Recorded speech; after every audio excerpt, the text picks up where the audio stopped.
This video is sponsored by CuriosityStream and Nebula. In 2018, during the finals of the US Open Tennis Championship, Serena Williams was penalized and later fined for an outburst inspired by what she perceived as unfair treatment from the referee. Williams, backed by the Women's Tennis Association, accused the referee of sexism, claiming that she received a harsher punishment than a man would for the same infraction. Now, Serena Williams is no stranger to controversy. She's been involved in several tiffs and tantrums with referees throughout the years. I don't really want to comment on whether or not she's been justified in her frustrations, but I have paid attention to the perceptions of Serena Williams from viewers and the media. No one doubts her amazing talent, but many fans and pundits have called her a sore loser or even an embarrassment to the sport of tennis because of her perceived bad behavior.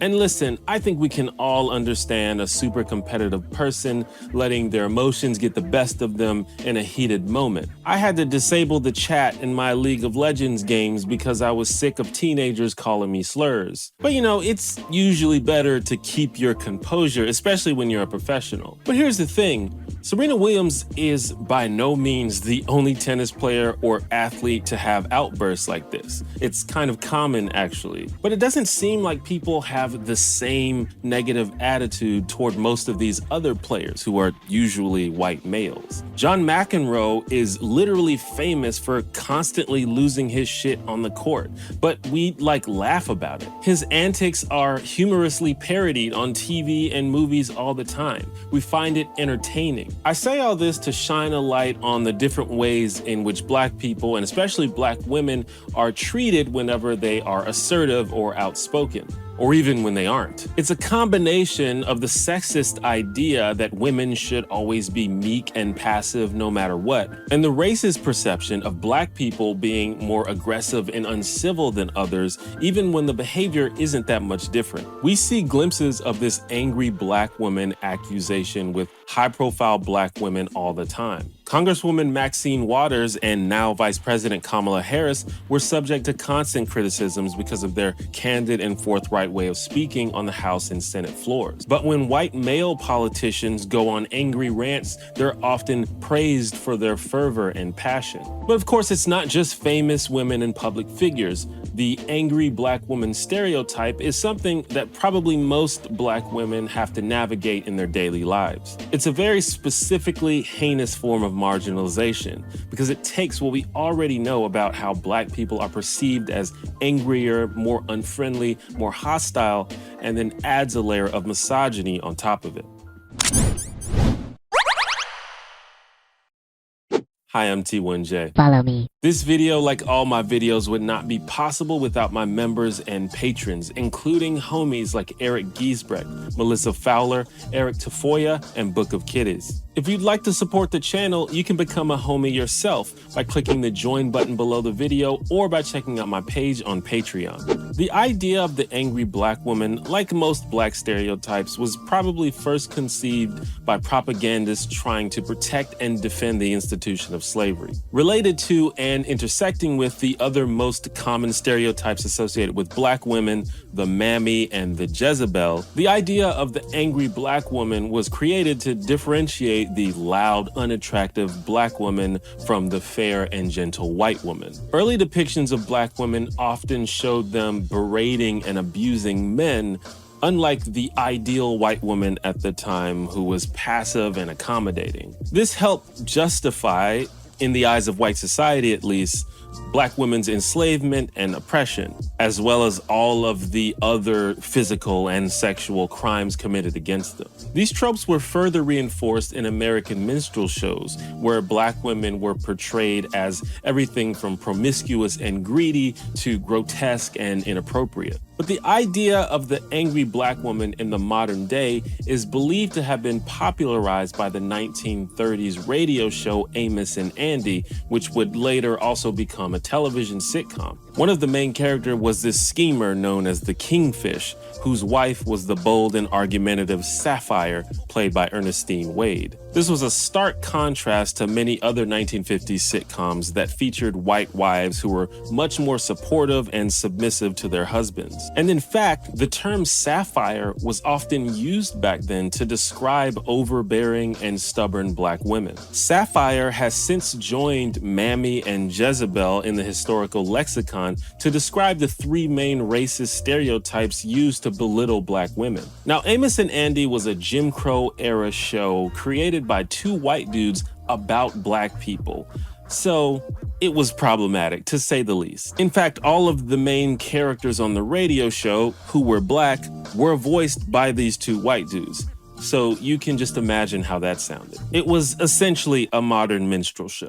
But at the same time, they would eventually hire black actors for certain parts. And the TV sitcom was one of, if not the first TV program to feature a majority black cast in the leading roles, which paved the way for future groundbreaking black-led TV shows like Sanford and Son or The Jeffersons. It's also actually funny, and I kind of feel bad that I like it. So what I'm saying is that the show has a complicated legacy. It's worth noting that later in her life, Ernestine Wade defended the Sapphire character, noting that while the character may have been stereotypical, she still brought joy and entertainment into black people's lives, as well as helped to provide black visibility on television in an era where that was pretty rare. I don't think people tune in a comedy show for an education. If it had been a documentary, it would have been a different thing. Mm-hmm. Nevertheless, angry has historically been one of the only ways that black women are portrayed in media. Now, to be fair, sometimes the angry is toned down to sassy, especially in comedies, but the overall implication is that black women are more ill-tempered, domineering, and confrontational than everyone else. Basically, they got an attitude. Much like the related TV trope, the token black guy, the angry or sassy black girl has been a common fixture in TV and movies for decades. The two shows I referenced earlier, Sanford and Son and The Jeffersons, both feature a character that seems to be directly inspired by Sapphire herself, an overbearing black woman whose sole purpose seemed to be to ridicule and belittle the male protagonist. Even in more recent media, you see at least one version of this character in the majority of TV and movies with a mostly black cast. And if the show has a mostly white cast, there's a pretty good chance that the one black woman there is angry about something. However, we have seen examples of more nuanced and three-dimensional black woman characters, some of which seem almost intentionally designed to turn the angry black woman trope on its head. And this does seem to be getting better and better over time. Nevertheless, the pervasiveness of this stereotype no doubt makes black women apprehensive about how they're perceived. While the unending accounts of black women's experiences decidedly tell the story, there's also data to back this up.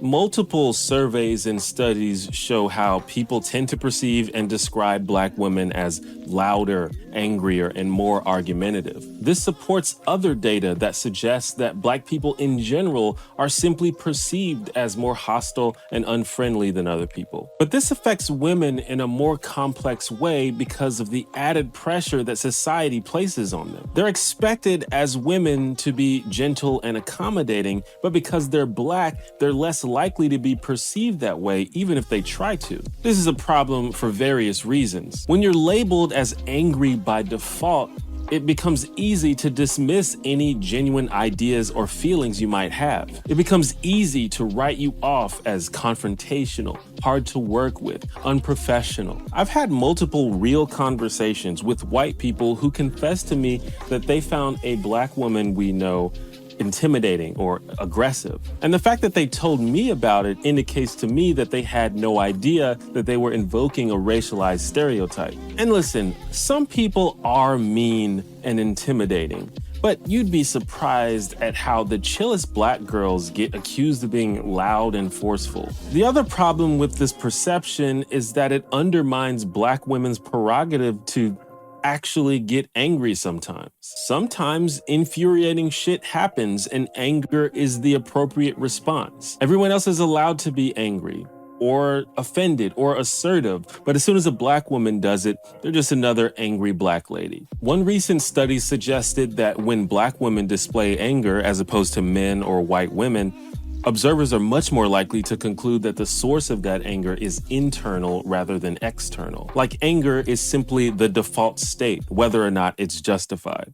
It's hard to learn and think about systemic oppression and violence without getting angry. And black women have more of a claim to that anger than a lot of us do, which is probably why black women have been at the forefront of feminist and racial activism and scholarship for the past few decades. The ideas and experiences of black women are having a large effect on the world these days. Whether or not it is intentional, and in some cases it almost certainly is, painting black women as angry overreactors is just another way to silence and marginalize them, and ultimately reinforces the idea of a world where only the views and feelings of white men and those they deem acceptable should be taken seriously. So the next time you see a quote-unquote angry black woman, you should ask yourself a few questions. First of all, is she actually angry? Are you conflating confidence or assertiveness with hostility because of some problematic expectation of women or a predisposed bias against black people? And if she is actually angry, do you think you would be as bothered if this anger was coming from someone who wasn't a black woman?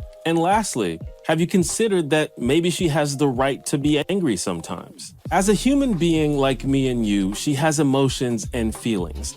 And as a member of a group that faces multi-layered systemic challenges, it's not all that unreasonable for her to be agitated or infuriated every now and then. I've said many times that my channel is not designed to make people angry. The challenge I've given myself is to talk about these sometimes sobering topics while still encouraging hope and optimism. I don't know how often I succeed at that, but that is the goal. But that is not to say that anger and frustration are not legitimate. My channel is one approach. It's not the end-all be-all. Anger can be alienating and off-putting depending on the situation, but it can also be used constructively, both in your daily life and within the realm of social activism. If anyone has demonstrated this, it's black people, especially black women. But also, sometimes they're just chilling, and we just need to calm down. That's just me though.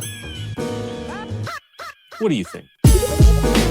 Hey, did you know that you could watch this video as well as all of my other videos on Nebula with no ads and no sponsor segments? Nebula, if you didn't already know, is a streaming video platform owned and operated by its content creators, including myself, but also other amazing creators like Kat Black and Jordan Herod, as well as so many more. We built Nebula so that we could have a platform to share and profit off of our work without having to worry about things like demonetization or confusing algorithms.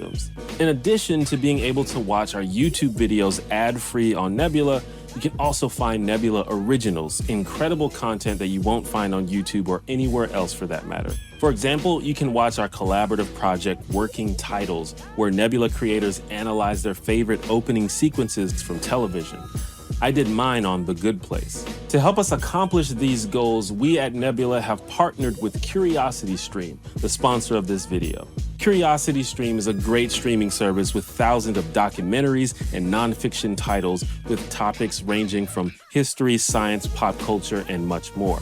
The next one I plan to check out is The Trials of Muhammad Ali, a documentary covering the famous boxer's activism and controversial public life. Titles like this are a perfect fit for the smart and thoughtful content that you'll find on Nebula. So we worked out a deal where if you go to curiositystream.com/T1J and sign up using the code T1J, you get access to Nebula as well, absolutely free. To make it even better, CuriosityStream is offering my subscribers 26% off their annual plan. That comes out to less than $15 a year. Not $15 a month, $15 a year for both CuriosityStream and Nebula. Once again, just go to curiositystream.com/T1J and sign up using the code T1J to get full access to both CuriosityStream and Nebula. And remember, by supporting sponsors like CuriosityStream, you not only get access to a great service, but you also support me and a whole community of awesome creators.